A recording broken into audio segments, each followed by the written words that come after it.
今日我哋會教你點樣用24段嘅扭計蛇去整一個槍。好，我哋開始啦。咁首先我哋咧就上邊啊，揀嗱，我哋咧就到用第7個白色，1、2、3、4、1、5、6、7，第7個呢度。呢個第7個。呢度係將中間啦，你扭一扭咧，就變咗 L 啊，係啦。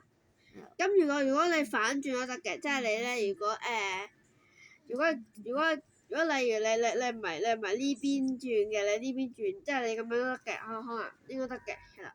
咁到1、2、3、4、5、6、7，所以咧第2隻呢個一半嚟嘅。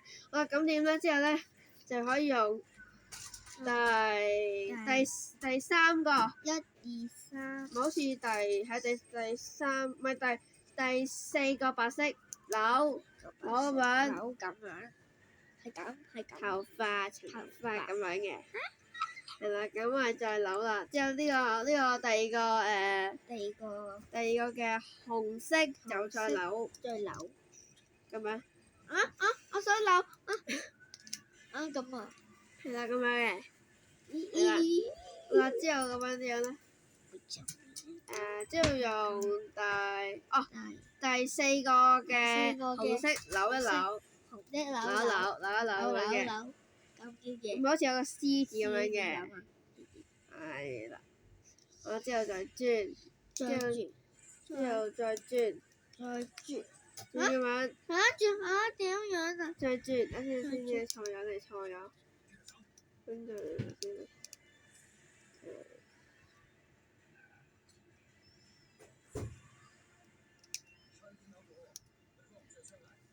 你識金心啊？咁樣。其實乜知啊？見到。嗱，之後咁樣啦。嗱，最後咧，你咧就咁樣得㗎啦。變咗槍女啫。係啦，之後咧，如果係用因為你哋用紅白色嘅扭計蛇咧，就會簡單啲。之後你點解突咗出嚟嘅？唔使揀，即係我覺得用呢個嘅白色最橫扭佢一下先，係啦。咁就得咗呢個嘅槍嘅扭計蛇啦。好啦，下次再見啦，拜拜。